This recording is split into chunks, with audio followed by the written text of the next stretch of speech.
أعوذ بالله من الشيطان الرجيم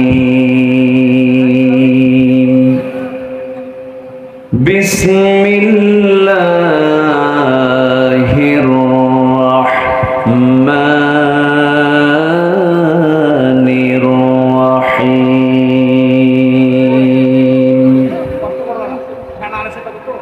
إن الله وملائكته يصلون على النبي يا أيها الذين آمنوا صلوا عليه وسلموا تسليما اللهم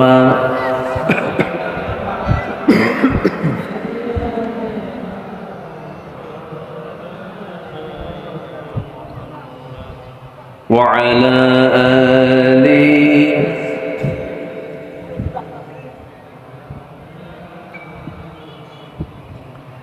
একটু মোহাম্মদ দিয়ে নবীর প্রেমে মাতোয়ারা হয়ে জবান খুলে আওয়াজ দিয়ে জোরালো কণ্ঠে সবাই বলুন আল্লাহুম্মা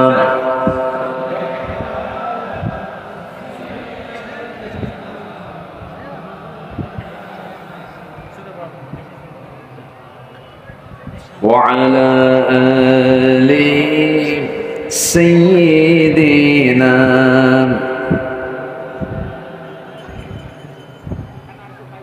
সবাই বলুন বালাগাল উলা বিকামালিহি কাশাফাত তুজা বিজামালিহি حسنت جميع خصاله صلوا سراج الملة تمهي فخر دو عالم دلبار مولاه شريف الأنبياء نسخا كل أديان دغره بلغ العلا بكماله كشف التجا بجماله حسنت جميع خصاله صلوا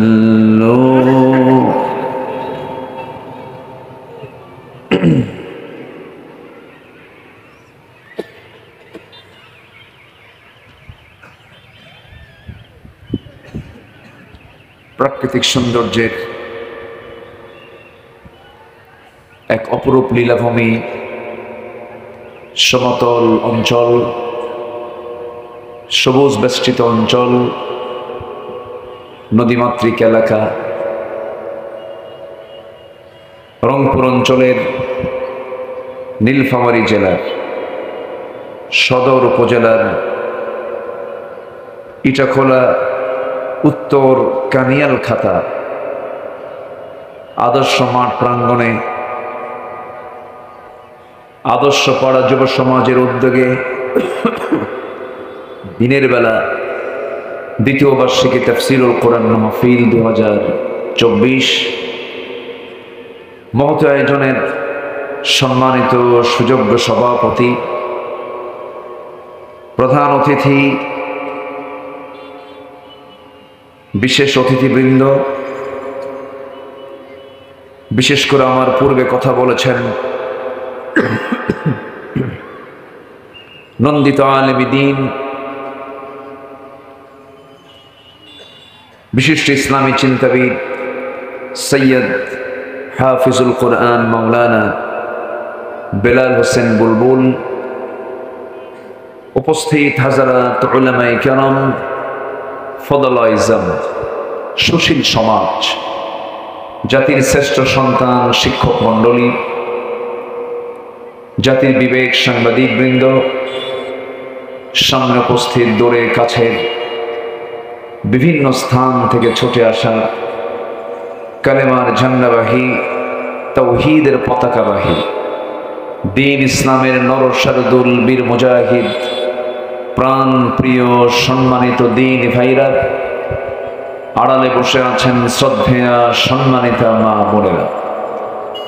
আলোচনার সূচনায় আনুষ্ঠানিকতার মধ্য দিয়ে আমার পক্ষ থেকে আবারও দিল খোলা সালাম, আসসালামু আলাইকুম ওয়া রাহমাতুল্লাহি ওয়া বারাকাতুহু।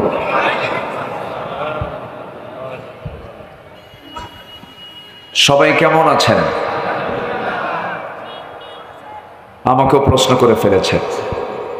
আল্লাহ তাআলা আমাকে আপনার মতোই, আপনার কাতারেই, আপনার সাথেই রেখেছেন। বলি আলহামদুলিল্লাহ। আমি এসেছি এখানে প্রায় 1:15টার দিকে। বুঝলাম না কেন তারা দেরি করলেন। আজান হবে খুব অল্প সময়ের মধ্যে। তা আমরা যদি আজকে অবস্থার পরিপ্রেক্ষিতে নামাজটাকে যদি একটু আমরা বিলম্বে নিয়ে যাই, শেষ না শুরুও না, আওসাত মাঝামাঝি সময়ে যদি নিয়ে যাই, এতে কারো কোনো কথা আছে কি? সবাই আমাকে সময় দিতে রাজি আছেন তো? জোরে বলি ইনশাআল্লাহ। জি, মহান রব্বে কারীমের মহান শুকরিয়া, অশেষ শুকরিয়া, যিনি আমাকে আপনাকে একটি নিরিবিলি চিন্তামুক্ত স্বাধীন পরিবেশে বসে কোরআন শোনার এমন একটা সুযোগ তৈরি করে দিয়েছেন। কালিমাতুশ শুকর আদায় করি, মুহাব্বাতান জোরালো কণ্ঠে বলে উঠছি আলহামদুলিল্লাহ। আবারও বলছি আলহামদুলিল্লাহ। চিৎকার মেরে বলছি আল্লাহুম্মা লাকা আসলামতু ওয়া বিকা আমানতু ওয়া আলাইকা তাওয়াক্কালতু ওয়া ইলাইকা আনাবতু। সবাই বলি আল্লাহুম্মা ইন্নী আসআলুকা আল হুদা ওয়াত তুকা ওয়াল আফাফা ওয়াল গিনা। আমরা আল্লাহ তাআলার শুকর আদায় করে নিলাম। সম্মানিত ভাই সব, এই এলাকার নাম হলো আদর্শ পাড়া, যেখানে আদর্শ পাওয়া যায়। আদর্শের নমুনা পৃথিবীতে একজন ছিলেন আমার আপনার জন্য, যাকে আদর্শের নমুনা করে পাঠানো হয়েছে। তিনি হচ্ছেন মুহাম্মদুর রাসূলুল্লাহ সাল্লাল্লাহু আলাইহি ওয়াসাল্লাম। আদর্শ নিতে চাও, আদর্শ পেতে চাও, এমন একজন ব্যক্তির সামনে গিয়ে তুমি হাজির হয়ে যাও। তার আদর্শকে লালন করো, তার সকল কর্মকাণ্ড, তার কথা আচরণকে তুমি ফলো করো, তুমি আদর্শ পাড়ার একজন আদর্শ বান্দাই হতে পারবে। কিন্তু আমার দেশে বহু এরকম আদর্শ বহু আছে, কিন্তু গাঁজা খায়। আছে না নেই বলেন তো? আচ্ছা, নাম রেখেছে আদর্শ। আমরা দোয়া করি কানিয়াল খাতায় আদর্শ পাড়া, এই আদর্শ পাড়াকে আল্লাহ তাআলা প্রকৃত আদর্শ পাড়া হিসেবে কবুল করে দেন। জোরে বলি আমিন। সম্মানিত ভাইয়েরা, মাহফিলে যত লোক বসে আছেন, আমার মনে হয় আশেপাশে বাইরে বিভিন্ন জায়গায় তার চাইতে আমার মনে হয় কোনো অংশে কম না, বাইরেও তারা বিভিন্ন জায়গায় সময়টাকে অপচয় করছে। আমি সবার দৃষ্টি আকর্ষণ করব, কোরআনের মঞ্চে এমন একটি বরকত আল্লাহ তাআলা নাজিল করে থাকেন। এমনও হতে পারে বান্দার জীবনের সকল অপকর্মগুলো আল্লাহ তাআলা সাইয়্যাতকে হাসানাত দিয়ে, ইউবাদদিলুল্লাহু সাইয়্যাতিহিম হাসানাত, আল্লাহ তাআলা গুনাহগুলোকে সওয়াব দিয়ে ভরপুর করে দিতে পারে। এটা এমন একটি বরকতময় জায়গা, কিন্তু এটা সম্মানিত ভাই আসুন আমি সেখান থেকে কথা বলতে চাই যেখান থেকে কথা বলাটা জাতির জন্য এই মুহূর্তে খুবই জরুরি। সম্মানিত বন্ধুগণ, আমরা এখানে হাজির হয়েছে, হয়তোবা 5 অগাস্টের এই সিচুয়েশন তৈরি না হলে হয়তো আজকের এই মাহফিলটা হতোই না। কারণ কান টানলে মাথা আসে, নেতার দিকে তাকালে বোঝা যায় এলাকাবাসীর কি অবস্থা। কি কথা কি বুঝতেছেন আপনারা? কথা কি বোঝা যায়? মুখে দাড়ি, সব দাড়ি কিন্তু আল্লাহওয়ালার দাড়ি না। এমনও দাড়িওয়ালা আছে যে দাড়িওয়ালা গুলো দাড়ি রেখে নগ্ন মেয়ের নাচের দৃশ্য দেখে। কথা বোঝা যায়? নগ্ন মেয়ের সুন্দরী কম্পিটিশনে একজন জাজ হয়ে, বিচারক হয়ে মেয়েটা দেখতে কেমন সুন্দর আপদমস্তক দেখে নাম্বার দেয়, মুখে দাড়ি নেই। এরকম দাড়িওয়ালা লেবাসধারী চমকপ্রদ কিছু কিছু কথা বলে ভাবায় যে আমি বিশাল বড় বুজুর্গ। আজকে তারা কোথায়? আজকে এই মুনাফিক গুলো কোথায়? সম্মানিত ভাইয়েরা, সম্মানিত বন্ধুগণ, ধর্মের ব্যবসা নাকি আমরা করি। 16 বছর গালি দিয়েছে আমরা নাকি রাজাকার। কই, আমরা তো পাকিস্তান কোনোদিন চিনিও না, যাইও নাই। কিন্তু যারা আমাদেরকে পাকিস্তানি রাজাকার বলে গালি দিয়েছিল, সেই ভারতীয় রাজাকার গুলো সবগুলো দিল্লি বসে আছে। আমরা কেউ যাই না, ঠিক কিনা? আমরা কেউ গেছি? আমরা দেশকে ভালোবাসি। দেশকে ভালোবাসার লক্ষণ এটা নয় যে 18 লক্ষ কোটি টাকা দেশের ঋণ করে তার মধ্যে 11 লক্ষ কোটি টাকা নিজেরাই পাচার করে নিয়ে চলে গেছে। এটার নাম দেশপ্রেম নয়। প্রকৃত দেশপ্রেমিক হতে হলে দেশের জন্য মায়া থাকতে হবে, দয়া থাকতে হবে, দেশের প্রতি টান থাকতে হবে। সম্মানিত ভাইয়েরা, সম্মানিত বন্ধুগণ, ধর্মের ব্যবসা তারাই করেন গ্রেফতার থেকে বাঁচার জন্য যারা দাড়ি কেটে অন্য সুরত ধারণ করেন, ঠিক কিনা? আমরা দাড়ি রাখছি কারোর জন্য না, দাড়ি রেখেছি মুহাম্মদ সাল্লাল্লাহু আলাইহি ওয়াসাল্লামের জন্য। আমরা দাড়ি রেখেছি। লজ্জায় মাথা নিচু হয়ে যায়। একটা দেশের শীর্ষস্থানীয় ধনী, একটা গ্রুপের মালিক, কি সুন্দর তার সাদা দাড়ি কেটে ফেলেছে, মাথার চুলটাও সাদা, তা আবার কালো বানাইছে। পাঞ্জাবিটা খুলে নিয়ে গেঞ্জি পরছে, পাজামা খুলে লুঙ্গি পরছে। মানে ওনার লক্ষ্য হলো আমাকে যেন সবাই তরকারিওয়ালা মনে করে। বোঝেন নাই? কিওয়ালা? হ্যাঁ, সবজিওয়ালা। বন্ধুকে নিয়ে নৌকায় চড়ছে, নৌকার ভেড়ে নাই। কোস্টগার্ড এসে সরাসরি আইনমন্ত্রীকে ধরে ফেলছে, বলতেছে স্যার চলেন, আপনাকে গ্রেফতারের নির্দেশ এসেছে, আপনাকে নিয়ে চলে যেতে হবে। আইনমন্ত্রী বলে আমার একা নিয়ে যাও কেন? আমি কি একা আসছি এই জায়গায়? ভালো করে দেখতে পারো না আশেপাশে আরো লোক আছে? স্যার কই কই যে দেখা যায় কেন? না, আমাদের তো কমন পড়তেছে না। লোকটা কে? ভালো করে দেখো, ওটাই দরবেশ। ওটা কে? দরবেশ।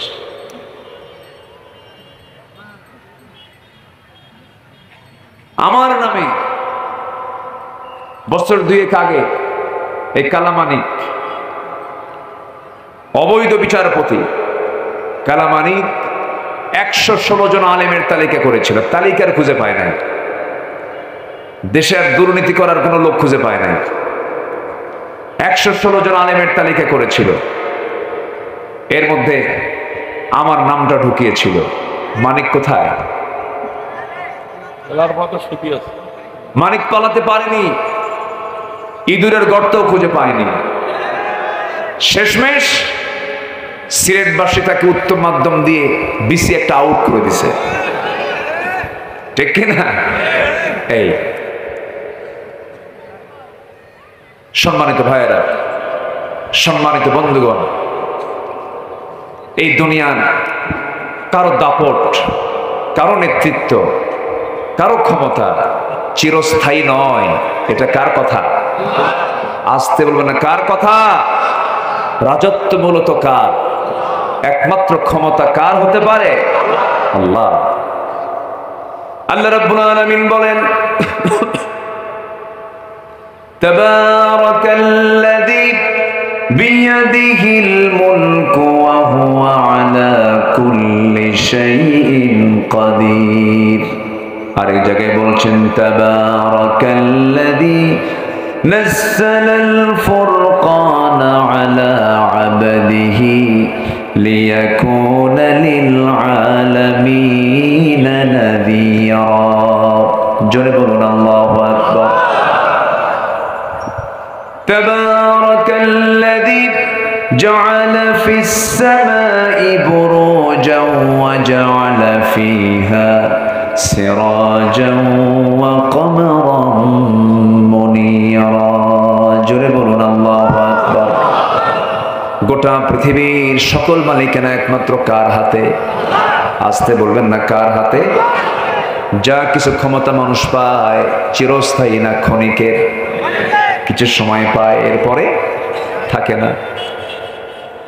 নমরুদ চলে গেছে, ফেরাউন চলে গেছে, হামান চলে গেছে, সাদ্দাত চলে গেছে, আবু জেহেল চলে গেছে, আদ সামুদ চলে গেছে। কত দাপট তারা দেখিয়েছিল।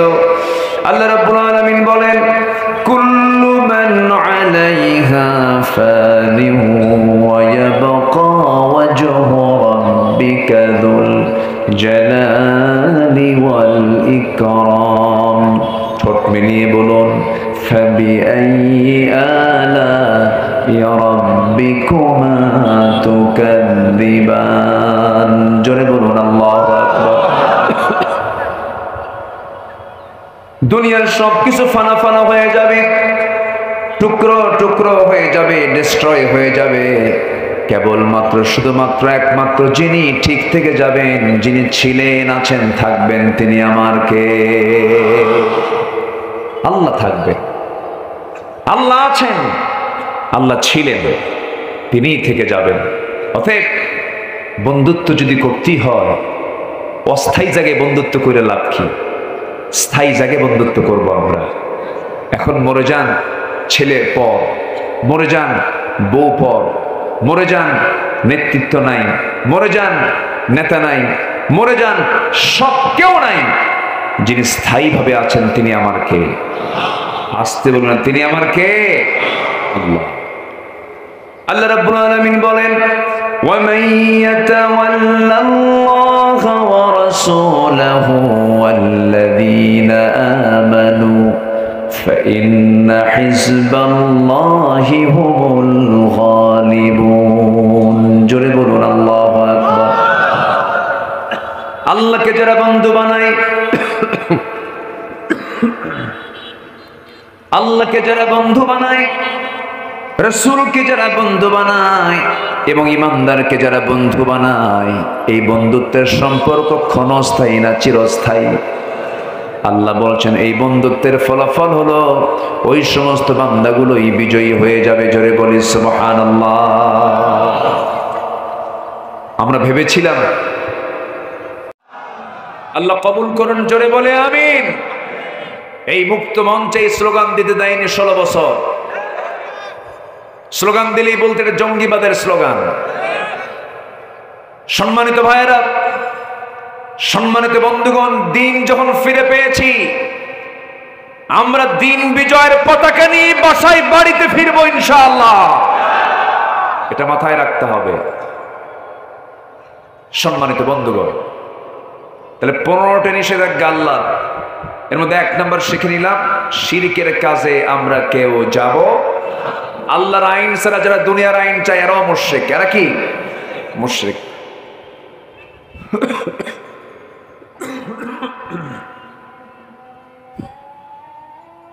কি ব্যাপার, এত কাছে আজান দিল, উনি খেয়াল করবেন না?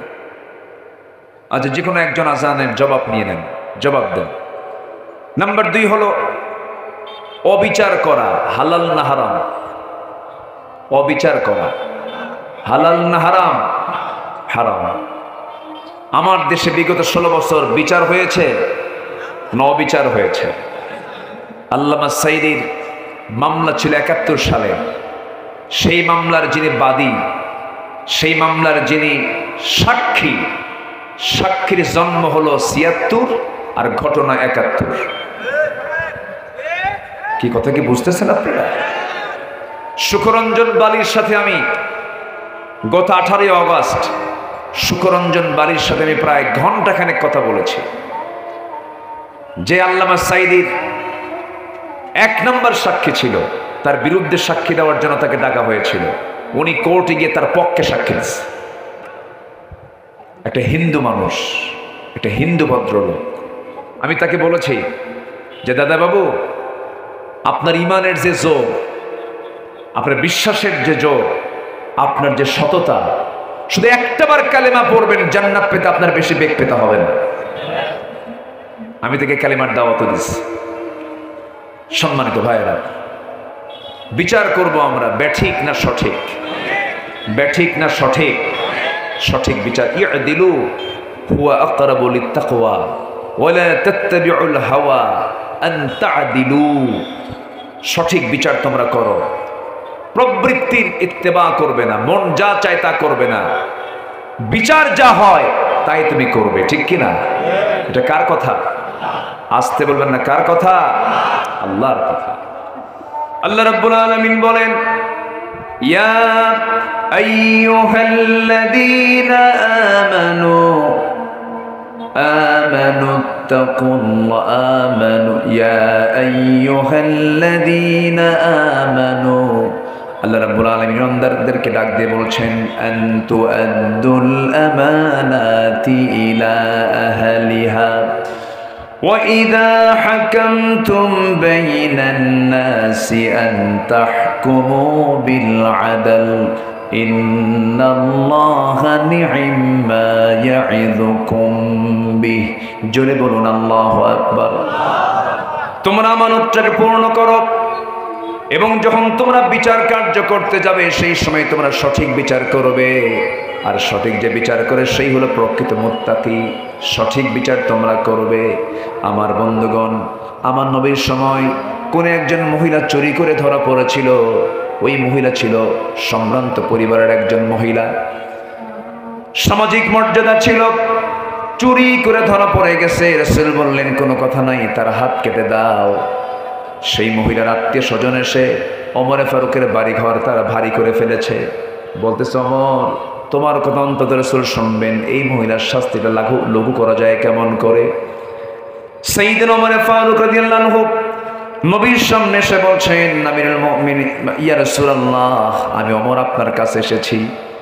সম্ভ্রান্ত পরিবারের একজন মহিলা চুরি করে ধরা পড়েছে, দেখুন তো তার জন্য শাস্তি লঘু করা যায় নাকি? আমার নবীজির চেহারা রক্তিম আকার ধারণ করলো। রাসূল খেপে গিয়ে রেগে গিয়ে বলছে, ওরে ওমর, তোমার দারাজ কণ্ঠ কোথায় গেল? তোমার সেই তেজোদ্দীপ্ত হৃদয় কোথায় গেল? তুমি যে নারীর জন্য সুপারিশ করতে এসেছ, সেই সম্ভ্রান্ত পরিবারের মেয়ে ফাতিমা চুরি না করে যদি আমার কলিজার টুকরা মেয়ে ফাতিমা বিনতে মুহাম্মদ চুরি করে ধরা পড়তো, আমি রাসূল সবার চোখের সামনে আমি বাপ হয়ে আমার মেয়ের হাতটা কেটে দিতাম। আইন সবার জন্য, আসতে বলে, আইন সবার জন্য সমান। সাইয়েদনা ওমর ফারুক রাদিয়াল্লাহু তাআলা আনহু ঘোড়া কিনতে গেছেন বাজারে। ঘোড়া বিক্রেতার কাছ থেকে দরদাম ঠিক করে ঘোড়া কিনলেন। ঘোড়া কিনে নিয়ে টাকাও বুঝায়া দিলেন। কেনা ঘোড়ার উপর তিনি একটু উঠলেন, ঘোড়াটা দাবড়ালেন। কিছুক্ষণ চালাতে না চালাতেই 4-5 কিলোমিটার চলতে নেই হঠাৎ করে ঘোড়ার 4টা পা অকেজো হয়ে গেছে। উনি খেপে গেলেন। খেপে গিয়ে সোজা ঘোড়া বিক্রেতার কাছে গিয়ে বলেন, এই তুমি কি আমার সঙ্গে তামসা করছো? তুমি আমার সঙ্গে এরকম মজা করতেছ? একটা অসুস্থ ঘোড়া তুমি আমার কাছে কেন বিক্রি করলাম? এই ঘোড়া নেবো না, ঘোড়া ব্যাক নাও, টাকা দাও। ঘোড়া বিক্রেতা বলতেছে, আল্লাহি, আল্লাহর কসম করে বলে আমিরুল মুমিনিন, আমি আপনাকে অসুস্থ ঘোড়া দেইনি। আমার মালিকানায় ঘোড়াটা সুস্থই ছিল। আপনার মালিকানায় যাওয়ার পর অসুস্থ হয়ে পড়েছে, লেনদেন হয়ে গেছে। আমি আপনার এই আমার বিক্রিত ঘোড়াটা আমি কিনতে পারবো না, আমি ফেরত নিতে পারবো না। ওমর ফারুক রাদিয়াল্লাহু তাআলা খেপে গেলেন, রেগে গেলেন। এক পর্যায়ে বলেই ফেলেন, না, এই ঘোড়া আমি নেব না, তোমাকে ফেরত নিতেই হবে। শেষমেশ ঘোড়া বিক্রেতা বলছে, আমিরুল মুমিনিন, আমি আপনার বিরুদ্ধে কেমনে যাই, কেমনে কথা বলি? ঠিক আছে, আমারটাও ব্যাঠিক, আমি আপনারটাও সঠিক বলবো না, কিন্তু দুজনের যে এই মতবিরোধ হয়েছে, এটার জন্য আমি আদালতে গিয়ে আপনার বিরুদ্ধে মামলা দেব। যাও, মামলা দাও। মামলা হয়ে গেছে। একজন সাধারণ ঘোড়া বিক্রেতা মামলার বাদী হয়ে কোর্টে হাজির হচ্ছে। একজন খলিফার বিরুদ্ধে সাধারণ একজন ঘোড়া বিক্রেতা কোর্টে গিয়ে মামলা করার অধিকার পাচ্ছে। আল্লাহু আকবার বলবেন না? সাইয়েদনা ওমর ফারুক রাদিয়াল্লাহু তাআলা আনহু তিনিও রাজি হয়ে গেলেন, তিনিও চলে গেলেন,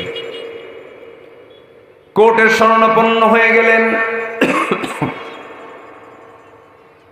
ঘোড়া বিক্রেতাও চলে গেছে, খলিফা ওমরও চলে গেছেন। কোর্টের বারান্দা দিয়ে ভিতরে যখন ঢুকতে নিয়েছেন, বিচারপতি, আঞ্চলিক বিচারপতি ওমর ফারুককে চেনা মাত্রই চেয়ার থেকে দাঁড়ায় বলছে, আমিরুল মুমিনিন, আপনি আদালত প্রাঙ্গণে কেন, কি হয়েছে আপনার? সাইয়েদনা ওমর ফারুক বললেন, বিচারপতি, আমার সম্মানে আপনি দাঁড়াবেন কেন? আমিও এখানে বিচার প্রার্থী হয়ে এসেছি, সবাই বিচার প্রার্থী হয়ে এখানে এসে থাকে। আপনি অমর, আপনি আমার দিকে অমর চিন্তা মনে করে আপনি আমার দিকে তাকাবেন না। যে মামলা জমা হয়েছে, এই মামলার সঠিক শুনানি সম্পূর্ণ করে আপনি সঠিক রায়টা আপনি দিয়ে দিবেন। বিচারপতি বলতেছে, আমিরুল মুমিনিন, কি সমস্যা বলুন। তিনি বলছেন, আমি একটা ঘোড়া কিনেছি এই ঘোড়া বিক্রেতার কাছ থেকে। ঘোড়াটা আমি সুস্থ ঘোড়া কিনেছিলাম, সুস্থ মনে করে কিনেছিলাম, কিন্তু ঘোড়া কেনার পরপরই ঘোড়াটা অসুস্থ হয়ে পড়ে। সে আমাকে অসুস্থ ঘোড়া দিয়েছে, আমি অসুস্থ ঘোড়া নেব না। কিন্তু তার দাবি হলো, আমি অসুস্থ ঘোড়া আমি আপনাকে দেই নাই। দুজন এই মতবিরোধ হয়েছে, কি ফয়সালা হবে? আপনি ফয়সালা দিয়ে দেন।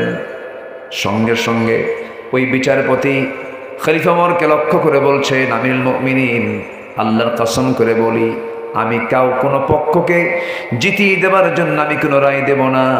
আমি যতটুকু শুনলাম দুপক্ষের কথা, এই জায়গায় সবচাইতে বেশি আমার ব্যাপারে সিদ্ধান্ত, আমি যে সিদ্ধান্তটা নিয়েছি, আমার রায়টা আসতেছে সম্পূর্ণ ঘোড়াওয়ালার পক্ষে, আপনার পক্ষে রায়টা যায় না। আমি আপনার পক্ষে রায় দিতে পারলাম না। সাইয়েদনা ওমর ফারুক রাদিয়াল্লাহু আনহু মুস্কি একটা হাসি মেরে বলছেন, ঠিক আছে, আপনি আমার বিরুদ্ধে রায় দিলেন, কিন্তু রায়টা কেমন করে দিলেন একটু বুঝায় দেন। সঙ্গে সঙ্গে বিচারপতি কাজী শুরাইহ ইবনুল হারিস আল কিন্দি রাহমাতুল্লাহ আলাইহি তিনি বলছেন, আমিরুল মুমিনিন, আপনি আমার আমির, আপনার রাষ্ট্রে আমি একজন নাগরিক, আপনি বিচারপতির বিচারপতি, আপনি সকল মুসলমানদের আমির আপনি। কিন্তু আমি দুপক্ষের কথা শুনে যতটুকু বুঝতে পারলাম, হায়াত মওতের সকল কিছু আল্লাহর ফয়সালা। আপনি যখন ঘোড়াটা কিনেছেন তখন সুস্থ ছিল, ঘোড়া যখন আপনার মালিকানায় চলে গেছে তখন সেই ঘোড়াটা অসুস্থ হয়ে পড়েছে। এই ক্ষেত্রে কোনো ক্রমে আপনি ঘোড়াওয়ালাকে দোষ দিতে পারবেন না। আপনি এখানে আমার সামনে সুস্থ অবস্থায় কথা বলছেন, বাড়ি পর্যন্ত সুস্থ অবস্থায় ফিরবেন, তার গ্যারান্টি আছে নাকি? আমি আপনার পক্ষে রায় দিতে পারবো না, আপনি চলে যান। সাইয়েদনা ওমর ফারুক রাদিয়াল্লাহু তাআলা আনহু সেই দরবার থেকে মাথা একটু নিচু করে মুস্কি হাসি মেরে মেরে ফেরত চলে গেলেন। পরের দিন সকালবেলা মজলিসে শুরার বৈঠক চলবে, সমস্ত কেন্দ্রীয় অতিথিরা সব চলে আসছেন, কেন্দ্রীয় নেতৃবৃন্দ সব চলে আসছেন। সকল মন্ত্রী পরিষদের সামনে ওমর ফারুক রাদিয়াল্লাহু তাআলা বললেন, শোনো, আজকে একটা আশ্চর্য কথা বলবো। কি? একটা বিচারপতি পাইছি, যে বিচারপতি ওমরকে না দেখে, সত্য দেখে বিচার করে ওমরের বিরুদ্ধে রায় দিয়েছে। সুবহানাল্লাহ বলবেন না? খুব ভালো লেগেছে। সে ওমরকে দেখে নাই। সেই বিচারপতি কি? খলিফা ওমর নিজেই বলেন, কাজী শুরাইহ ইবনুল হারিস আল কিন্দি। সবাই মিলে বলল, হ্যাঁ, সেই লোকটা তো ভালো, সে সুন্দর বিচার করে, সুন্দর রায় দিয়ে দেয়। হযরত ওমর ফারুক বলেন, যেহেতু সে আমার বিরুদ্ধে রায় দেওয়ার সাহস পেয়েছে, সে সঠিক রায় সব সময়ের জন্য দেবে। তাকে আঞ্চলিক বিচারপতি না বানায়া তাকে জাতীয় বিচারপতি বানানো হোক। যেরকম সুবহানাল্লাহ। খলিফার বিরুদ্ধে রায় দিলে প্রমোশন হয় না ডিমোশন হয়? প্রমোশন হয়। আমার দেশে কোনো বিচারপতি যদি কোন সরকার প্রধানের বিরুদ্ধে কথা বলে, পাগলা বানায়া বাইরে বিদায় করে দেয়। ঠিক কিনা? হয় নাই? হয় নাই? হয়েছে। বিচার কাকে বলে? সাইয়েদনা ওমর ফারুক রাদিয়াল্লাহু তাআলা আনহু তিনি ঘরের মধ্যে বসে আছেন। তার ছেলে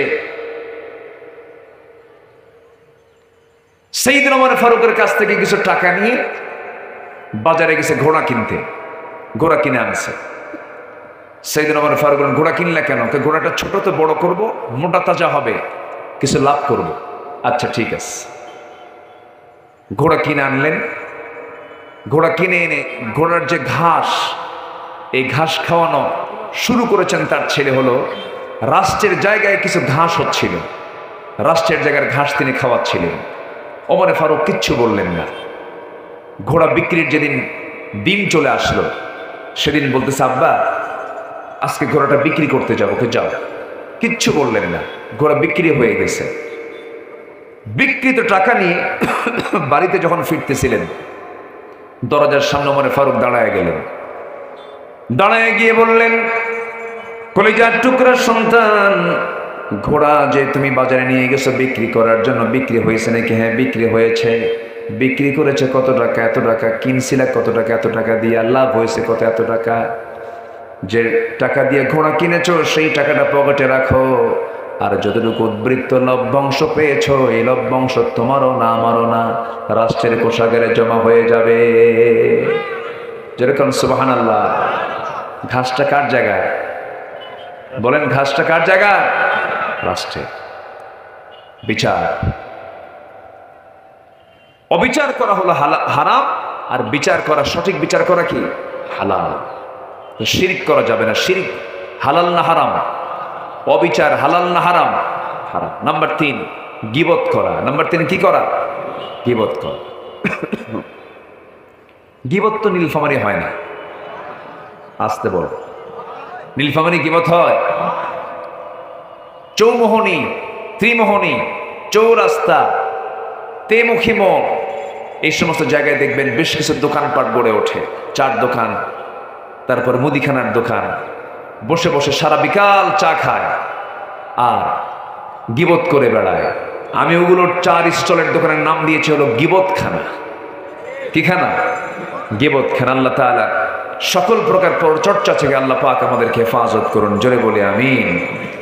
মিথ্যা রটনা করা, কোনো ভিত্তি নাই, এমন কিছু কিছু ভিত্তিহীন নাটক রচনা করে এমন লোক এখনো পৃথিবীতে আছে না নাই?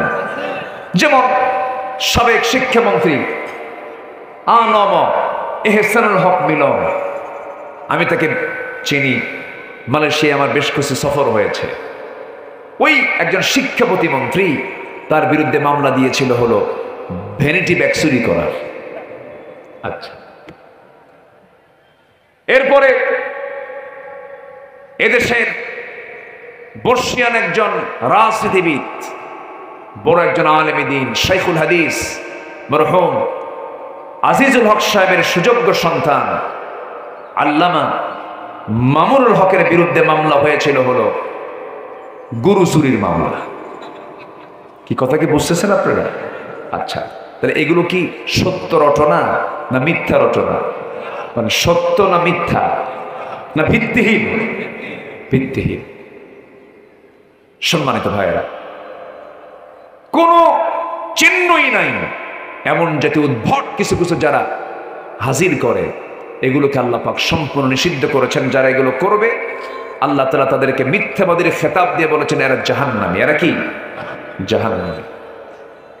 সম্মানিত ভাইয়েরা, এমনই একটা ঘটনা ঘটিয়েছিল মুনাফিকরা আমার নবীর সময়। আমার নবীর একজন স্ত্রী ছিলেন, একমাত্র স্ত্রী যিনি কুমারী ছিলেন, যাকে আমার রাসূল 9 বছরে বিয়ে করে 13 বছরের নববধূ করে বাড়িতে তুলেছিলেন, যিনি ছিলেন 6 থেকে 7 লক্ষ হাদিসের হাফেজা। এত দামি নারী ছিলেন যে আল্লাহ নিজে তাকে বিয়ে করার জন্য রাসূলকে অর্ডার দিয়েছেন। আল্লাহু আকবার বলেন। তাহলে আমার রাসূল যা বিয়ে করেছেন কারো অর্ডারে? কারো অর্ডারে? আল্লাহর অর্ডারে। অতএব আমার নবীর স্ত্রী কয়জন, কেন তিনি বিয়ে করলেন, কি জন্য বিয়ে করলেন, এই জাতীয় কথা যারাই বলবে জিহ্বা টেনে ছিড়ব। আসতে বলবেন না, জয় বলেন ঠিক কিনা? ওরা যেমন 16 বছর আমাদের নামের তালিকা করেছে, এখন আমাদের সময় হয়েছে ওই সমস্ত নাস্তিক মুরতাদদের তালিকা করা, ওই সমস্ত কুলাঙ্গার চরিত্রহীনদের তালিকা করা, যারা জাহাঙ্গীরনগর ইউনিভার্সিটির মতো একটা পবিত্র অঙ্গনকে কলঙ্কিত করে ধর্ষণের সেঞ্চুরি করে মিষ্টি বিতরণ করেছিল। মানিক না, যে ধর্ষণের সেঞ্চুরি করেছে ওটার নামও মানিক। উচিত এই সমস্ত আত্মস্বীকৃত ধর্ষকদের প্রকাশ্যে ধরে ঝুলায়া মেরে এদের রক্ত মাংস হাড় হাড্ডি কুত্তা বিলাই দিয়ে খাওয়ানো দরকার ছিল। রাজি আছেন কারা কারা? হাত উঁচু করে দেখা।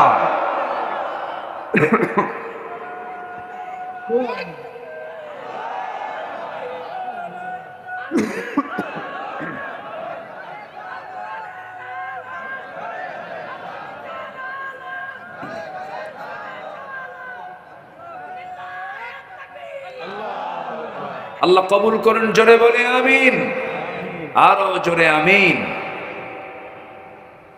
নাম্বার 5, মিথ্যা সাক্ষ্য দেওয়া যাবে না। মিথ্যা সাক্ষী দিলে কোথায় যেতে হবে? আজ থেকে কোথায় যেতে হবে? জাহান্নামে। নাম্বার 6, অন্যায়ভাবে অপরের সম্পত্তি গ্রাস করা যাবে না। লা তাকুলু আমওয়ালাকুম বাইনাকুম বিল বাতিল ইল্লা আন তাকুনা তিজারাতান আন তারাদিন মিনকুম। ব্যবসা ভিন্ন, কিন্তু কারো জায়গা দখল করা যাবে না, কারো সম্পদ দখল করা যাবে না। 5 আগস্টের পরে কিছু অপ্রীতিকর ঘটনা, যেটার সঙ্গে আমারও আমি এটাকে পছন্দ করি না।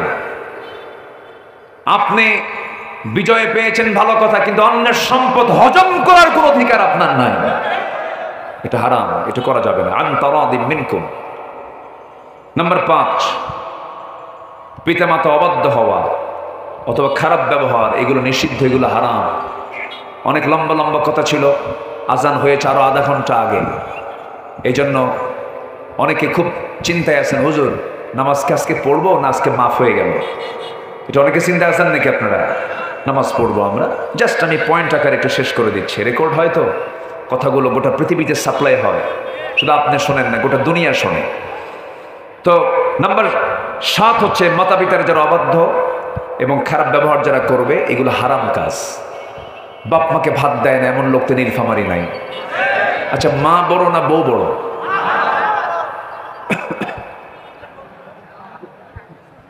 ভালো করেন, মা বড় না বউ বড়? মাহফিলে মা বড়, বাড়িতে বউ বড়, ঠিক আছে না? তাই তো মনে হয়। তবে হ্যাঁ, এটাও সত্য, মার সামনে বউকে ছোট করবেন না, আবার বউয়ের সামনে মাকে ছোট করবেন না। আপনি আপনার বউকে ভেবে ভাববেন না যে মার সামনে আমার বউকে ছোট করলে কি হবে। না, আপনার বউ সে হতে পারে, কিন্তু আপনার বউ আবার আপনার সন্তানের মা, সে কিন্তু একজনের মা। কিন্তু সম্মানের চোখে দেখতে হবে। ইজ্জত করলে আপনি ইজ্জত পাবেন, সম্মান করতে হবে। মায়েরও দাম আছে, বউটারও দাম আছে, তবে মার সমান পৃথিবীতে আর দ্বিতীয় কেউ হতে পারে। নাম্বার 8 হলো সুদ খাওয়া। হালাল না হারাম? সুদ তো এলাকায় নাই।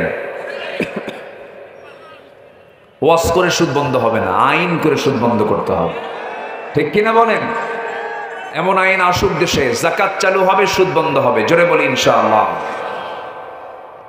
নাম্বার 9 হলো এতিমের সম্পদ ভক্ষণ করা। হালাল না হারাম? হারাম। নাম্বার 10 পরনিন্দা করা, সম্পূর্ণ হারাম। মিথ্যা প্রতারণামূলক প্রতিজ্ঞা করা। ভাই আল্লাহর কসম বলতেছি ভাই, এই কাজটা আমি করি নাই, এরকম কসম মারা কিছু মৃত্যু কাজ নেই বলেন তো? এটা একটা ধান্দাবাজি, এটা হারাম। নাম্বার 12 অপচয় করা। হালাল না হারাম? অপচয় কে করে? আস্তে কয়, অপচয় কে করে? শয়তান। টাকা আছে বলি অপচয় করা যাবে না। নাম্বার 13 হলো অন্যের প্রাইভেসি লঙ্ঘন করা যাবে না। যেরকম অন্য কারো বাড়ির দরজার জানালায় না বলে উকি মারছেন, রাসূল বলেছেন তুমি তার চোখ কানা করে দাও। এত বড় অপরাধ এটা। অন্যের মোবাইলে তুমি পাসওয়ার্ড খুঁজে ভিতরে ঢুকে যেও না, অন্যের বইয়ের মধ্যে তুমি ঢুকে যেও না, অন্যের ঘরের মধ্যে না বলে অনুমতি না নিয়ে ভিতরে ঢুকে যেও, এগুলো হারাম। এগুলো কি বলেন তো? মুমিনকে ঠাট্টা করে ডেকো না, একটু কালো মানুষ, এই কালু এই দিকে আয়, একটু খাটো মানুষ এই বাইটা এই দিকে আয়। খাটোকে বেটে বলা, কালোকে কালো বলা, এক চোখ আছে এক চোখ নাই, এগুলোকে কি বলে? হ্যাঁ, কানা। আবার কেউ কেউ দেড় ব্যাটারিও করে, এরকম করে বলে অন্ধ, কানা, দেড় ব্যাটারি। সে মনে মনে কষ্ট পাচ্ছে। তাহলে এই সমস্ত কথাগুলো বলা হালাল না হারাম? হারাম। নাম্বার 15 হলো অপরকে মিথ্যা অপবাদ দেওয়া নিষিদ্ধ। একটা মিথ্যা অপবাদ আপনি চাপায়া দিলেন, ওয়াল মুহসানাত, ভালো নারী, পবিত্র